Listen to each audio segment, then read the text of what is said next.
हम student class 9th में आज हमने पढ़ा था पॉलिनोमियल की जनरल फॉर्म। अब स्टार्ट करते हैं। टॉपिक अपना है जीरोज। जीरोज क्या होता है? जीरोज या इसको बोलते हैं रूट। जीरोज या रूट। जीरोज किसको बोलते हैं? इसकी क्या डेफिनेशन है? इसकी डेफिनेशन है value of variable, value of variable such that for which output comes zero. इस जीरो का मतलब ये वाला जीरो है, ठीक है। ऐसी वैल्यू वेरिएबल की जिसको पुट करने के बाद आउटपुट क्या आ जाए, रिजल्ट जीरो आ जाएगा। फॉर एग्जांपल जैसे बात करते हैं अपने 2x - 4। ये अपना एक लीनियर पॉलिनोमियल है क्योंकि इसकी डिग्री कितनी है अपन? ये क्या है? Linear polynomial. क्या है ये? Linear polynomial. तो इसमें x की ऐसी क्या वैल्यू पुट करें जिससे कि इसका आउटपुट जीरो आ जाए। तो इसमें आप अगर डायरेक्टली सोचेंगे तो आप सोच नहीं पाएंगे। पहले 1 करना पड़ेगा, फिर 2 करना पड़ेगा, फिर 3 करना पड़ेगा। कोई ना कोई ऐसी वैल्यू जरूर आएगी जिसको पुट करने से जीरो आ जाए। फिर आपको डायरेक्ट पता करना भी सिखाऊंगा मैं। तो मैं इसमें पुट कर रहा हूँ x की वैल्यू 2। यहाँ डाल देंगे p, या x है या x है, यहाँ 2 डाल देंगे। इसको बोलेंगे p ऑफ 2। ये आपका इनपुट है। तो x की जगह 2 डाल देंगे तो 2 मल्टीप्लाई x की जगह 2 माइनस 4, 2 2 जा 4 माइनस 4 कितना आया? 0। तो p ऑफ 2 कितना आ गया? 0 आ गया। तो इसमें x की वैल्यू 2 पुट करने से 0 आ गया। ये वाला क्या है? इसका आउटपुट है। ये वाला क्या है? इसका आउटपुट है। तो जिस वैल्यू को हमने पुट किया था उस वैल्यू को हम क्या बोलेंगे? ये वैल्यू जो है वो इसका जीरोज है। जीरोज या इसका रूट बोलेंगे। ज्यादा बढ़िया नाम ये देगा, रूट, ठीक है। जीरोज में आप हो सकता है कंफ्यूज हो जाए। जीरोज का मतलब जीरो नहीं होना, जीरो नहीं होता, वैल्यू होती है एक्स की। तो एक्स की वैल्यू 2 डालने से इसका आउटपुट जीरो आ गया। तो इस वैल्यू को दोबारा सुन लीजिए, इस वैल्यू को हम जीरोज बोलेंगे। अब यहाँ पर सवाल ये बनता है कि किसी ऐसी वैल्यू एक ही होगी या और वैल्यू भी पॉसिबल हो सकती है? तो और नहीं होगी, क्योंकि इसमें एक प्रॉपर्टी ये भी है कि अगर ये लीनियर है, लीनियर का मीनिंग होता है डिग्री 1, डिग्री 1। अगर लीनियर है तो इसकी डिग्री कितनी है? 1। जितनी डिग्री होती है उतने ही नंबर ऑफ रूट होते हैं, उतने नंबर ऑफ रूट होते हैं। मतलब अगर एक डिग्री है तो एक ही ऐसी वैल्यू होगी जिसके लिए इसका आउटपुट जीरो आएगा। तो x की वैल्यू 2 के अलावा कुछ भी पुट करना इसका जीरो नहीं आएगा, ठीक है। अब इसके लिए जीरो निकालना सीख लीजिए। निकालते कैसे? तो इसको हम क्या करेंगे? 2x - 4 है, इसको हम क्या करेंगे? 0 के इक्वल लगा देंगे। इसके लिए कर रहा हूँ ऐसा मैं 4 रूट्स के लिए कर रहा हूँ। तो -4 इस तरफ आ जाएगा तो प्लस का 4 यहाँ बच गया 2x। x इक्वल टू आ जाएगा 4/2। तो x की वैल्यू आ जाएगी, मतलब ये वही वैल्यू है जो हमने निकाली। तो जीरोज क्या होता है? वैल्यू ऑफ वेरिएबल, या वेरिएबल क्या था? x था। सच दैट फॉर विच, जिसके लिए आउटपुट क्या आ जाए? Output comes zero. आउटपुट क्या आ जाए? जीरो आ जाए। मैंने एक सिंपल सी डेफिनेशन बता दी आपको। तो ये था लीनियर पॉलिनोमियल के बारे में। इसका डिग्री 1 होती है, इसका एक ही जीरोज होगा। अब मान लीजिए एक सवाल ये आ जाए,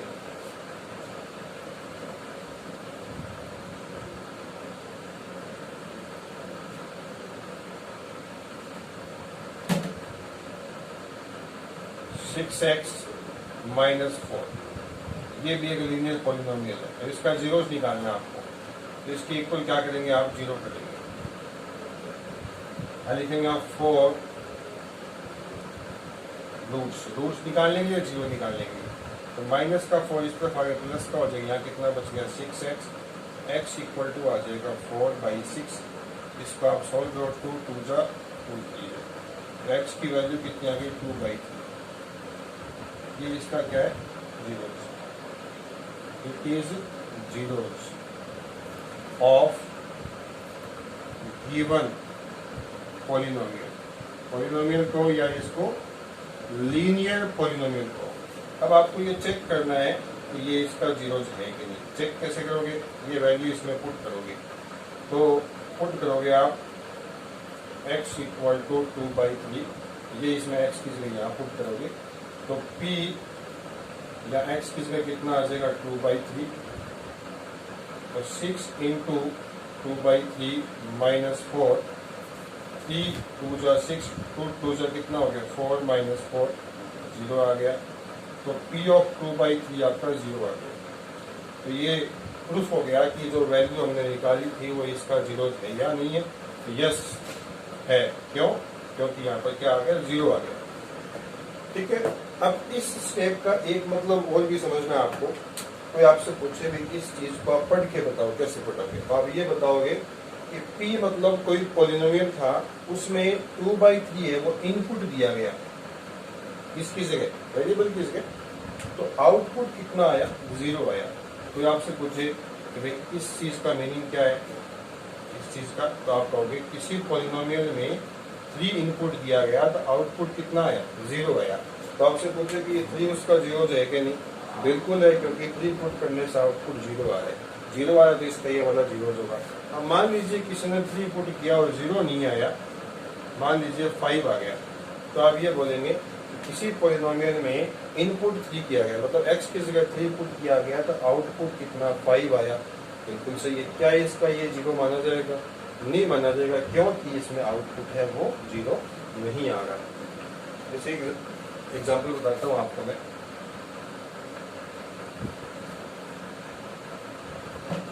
जैसे p of x equal to 7x minus 2 है। अब जैसे मैंने इसमें x की जगह 1 डाल दिया, यहाँ आ जाएगा p ऑफ 1, x की जगह 1 आ जाएगा, 7 इंटू 1 माइनस 2, ये 7 माइनस 2 कितना आया 5, यहाँ कितना आ रहा है p ऑफ 1। ठीक है, तो इसका मतलब पॉलिनोमियल में 1 पुट किया गया तो आउटपुट कितना आया 5 आया। ठीक है, तो 1 उसका जीरोज नहीं है, क्योंकि यहाँ पर आउटपुट है वो 0 नहीं आ रहा, इसलिए ये वाला इसका जीरोज नहीं है। ठीक है, तो इस x इक्वल टू 1 पुट करने से आउटपुट कितना आ रहा है 5 आ रहा है। ठीक है, तो ये 1 इसका जीरोज नहीं हो सकता, क्योंकि यहाँ पर 0 नहीं आ रहा। ठीक है, आगे बढ़ते हैं अपन इसी तरीके से। फिर आपको मैं होमवर्क भी दूंगा।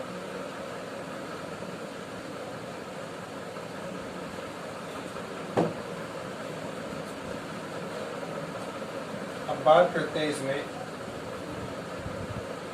Graph of linear polynomial.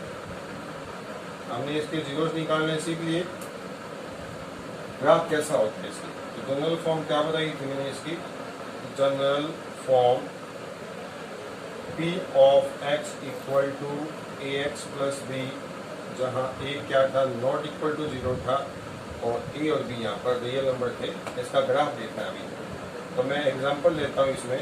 जैसे a की जगह मैंने यहाँ पर 2 ले लिया, x और b की जगह मान लीजिए मैंने 6 ले लिया। तो आप यहाँ बिल्कुल बता सकते हो a कितना यहाँ पर 2 है और b कितना यहाँ पर 6 है। जनरल नॉलेज के लिए ऐसे बता दिया मैंने आपको। a क्या है? कोफिशिएंट ऑफ x है, और 6 क्या है? कॉन्स्टेंट टर्म है। कॉन्स्टेंट टर्म उसको बोलते हैं जिसके आगे वेरिएबल नहीं होता। ठीक है, अब इसका ग्राफ देखेंगे। तो ग्राफ बनाने के लिए हमें क्या जरूरत पड़ेगी? जीरोस की। तो हम जीरोस निकालेंगे, 4 जीरोस। जीरोस निकालेंगे तो 2x माइनस 6 है ना, और इक्वल टू क्या कर लेंगे 0 कर लेंगे। तो 2x इक्वल टू कितना हो गया 6x इक्वल टू कितना आ जाएगा 3। समझ गए होंगे, ये 2 का डिवाइड लगेगा। अब x की वैल्यू 3 आ गया। अब ग्राफ बनाएंगे तो हमें y एक्सिस की जरूरत पड़ती है और x एक्सिस की जरूरत पड़ती है। तो हम ये कह सकते हैं कि इस चीज को ग्राफ बनाने के लिए ना p ऑफ x को, इस चीज को हम y लेट कर देंगे। ठीक है, यहाँ लगा देंगे y equal to 2x minus 6।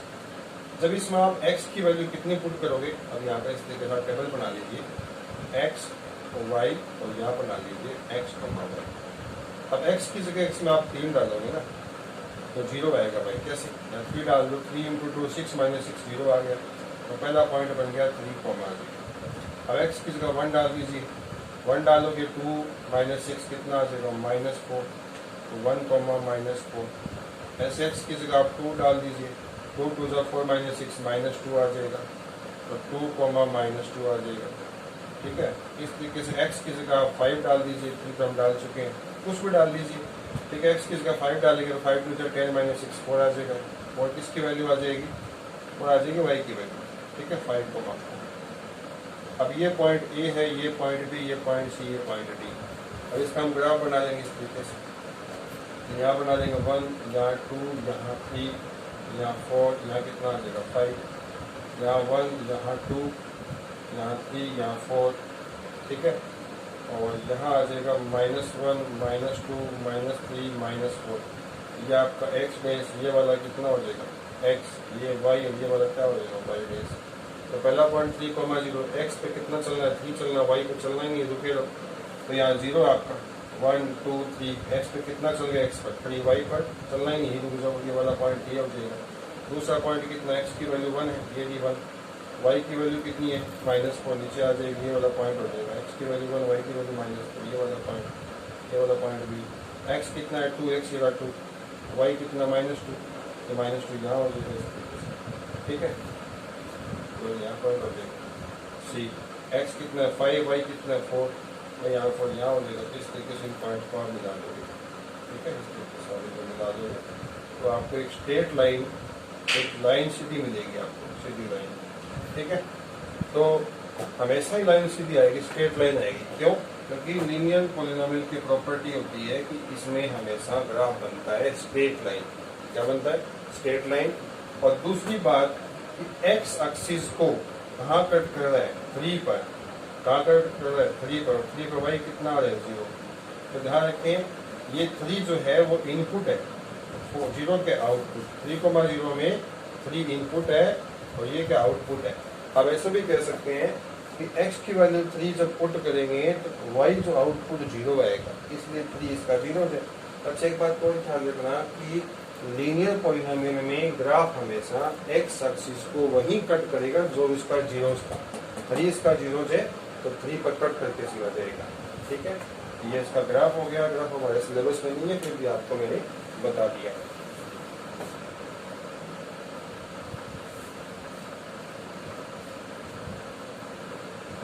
आगे बढ़ते हैं।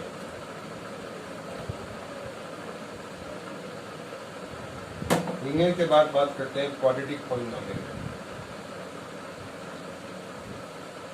क्वाड्रेटिक पॉलिनोमियल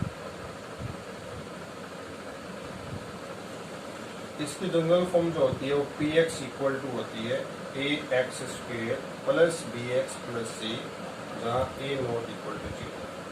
अब इसका एग्जांपल लेते हैं। सबसे पहले अपने p of x equal to 2x², मैंने a की जगह यहाँ पर पुट कर दिया 2, b की जगह मैंने पुट कर दिया यहाँ पर 7, और c की जगह मैंने पुट कर दिया यहाँ पर 6। ठीक है, तो इस टाइप के सवाल आपने 8th क्लास में देखे थे।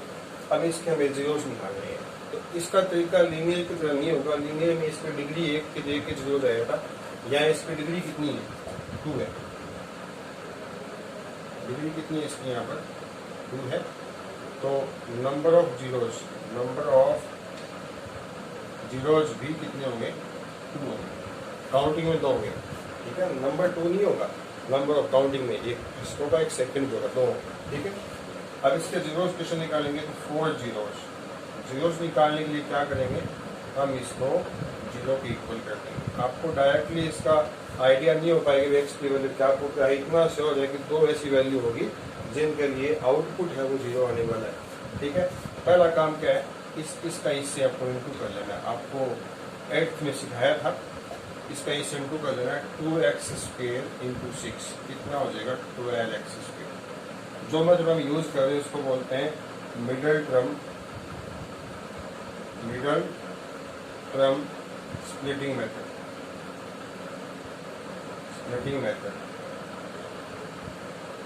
या उसको बोलते हैं फैक्टराइज मेथड। तो ये नाम फेमस है, याद रखें।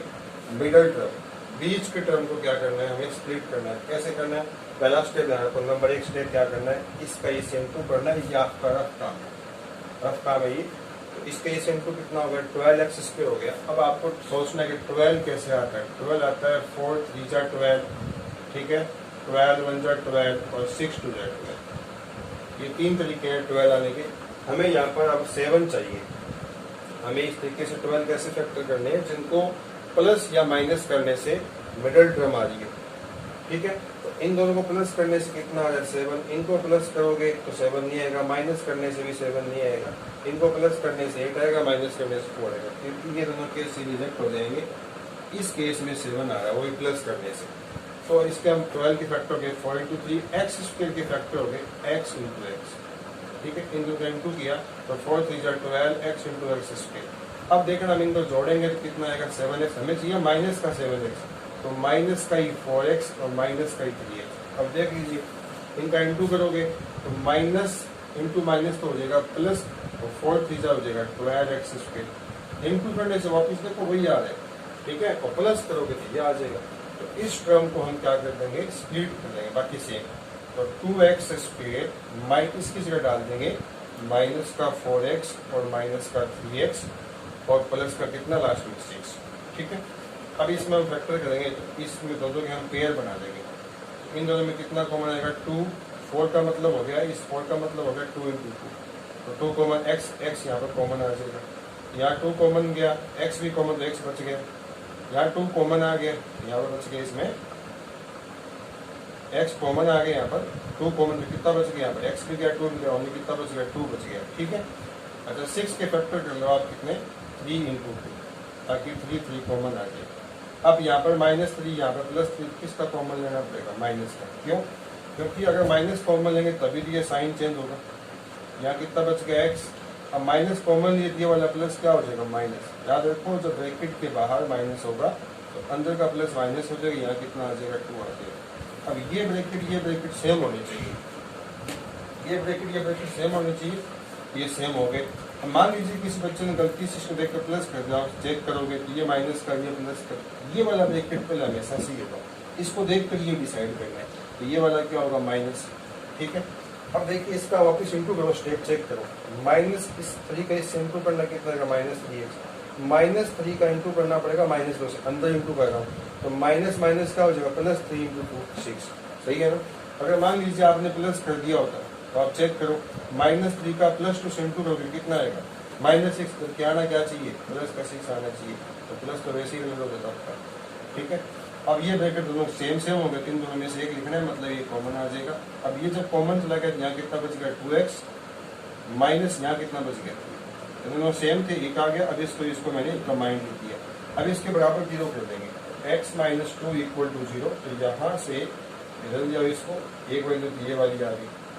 अब इसके बराबर 0 कर दो, तो 2x - 3 = 0, माइनस का 3 प्लस का 3 हो जाएगा, ये 2 डिवाइड में, ये दूसरी वैल्यू आ गई। तो मैंने कहा था ना 2 वैल्यू आएगी, फर्स्ट वैल्यू और सेकंड वैल्यू, दोनों इसके 0 है, ठीक है। अब इसको हम चेक करेंगे ये दोनों इसके 0 रियल में है या नहीं है, वेरीफाई करेंगे। तो देखिए कैसे करना है, चेक। x की वैल्यू 2 इसमें डाल दीजिए, तो 2 x की जगह 2 डाल दिए, इक्वल टू 2 का 2 आ जाएगा, x की जगह 2 उसका स्क्वायर -7x की जगह 2 + 6, x की जगह 2 डाल दिए यहाँ पर। तो 2 का स्क्वायर पहले करना है, 2 का स्क्वायर 4, 4 × 2 = 8, 7 × 2 = 14 + 6, ये और ये प्लस किया तो 14 हो गए, -14 कितना आ जाए, तो यस ये इसका 0 है, ठीक है। ये चेक हो गया। अब सेकंड चेक करेंगे, सेकंड में x की वैल्यू कितनी है 3/2, यहाँ डाल दीजिए, p x की जगह 3/2, 2x की जगह 3/2, इसका स्क्वायर -7, x की जगह 3/2 + 6, 2 का 2, 3 का स्क्वायर 9, 2 का स्क्वायर 4, -7 3 × 21 / 2 + 6, 2 2 × 4, ये कितना 9/2 -21/2 प्लस कितना 6, नीचे 1 लगा दी इसके, इसका एलसीएम आ जाएगा 2, क्या आ गया एलसीएम आ गया। 2/2 कितना होता है, 1 होता है, 1 का 9 से इंटू किया 9 आ जाएगा, माइनस इसमें इसका डिवाइड 1 का 21 प्लस 2 में 1 का डिवाइड किया 2 आ गया, 2 का 6 से किया 12 आ गया। अब ये और ये दोनों प्लस किए, कितना हो गया 9 और 12 21, माइनस ये भी कितना हो गया, माइनस का 21 डिवाइड बाई 2 ये हो गया 0, 0/2 कितना होता है 0 होता है, तो देखो 0 आ गया ना, तो P 3/2 पुट करने से पॉलिनोमियल में 0 आया, तो ये वाला भी इसका 0 कन्फर्म हो गया। तो इस तरीके से हम मिडिल टर्म स्प्लिटिंग के द्वारा हम क्वाड्रेटिक पॉलिनोमियल की जीरोस निकालेंगे। इसकी डिग्री 2 होती है, नंबर ऑफ जीरोस भी 2 होते हैं। तो डिग्री और नंबर ऑफ जीरो में रिलेशनशिप क्या हुई, जितने डिग्री होती है उतने ही जीरोस होंगे। याद रखिएगा, number of degree, number of zeros is equal two degree. अगर 5 डिग्री का है तो 5 इसके जीरोस होंगे। क्यूबिक में 3 डिग्री होते हैं, 3 इसके जीरोस होते हैं। ठीक है, तो इस तरीके से ये वाला हो गया क्यूबिक का। और अपने बाई क्वाड्रेटिक का हम अगले लेक्चर में देखेंगे। आज के लेक्चर में इतना ही।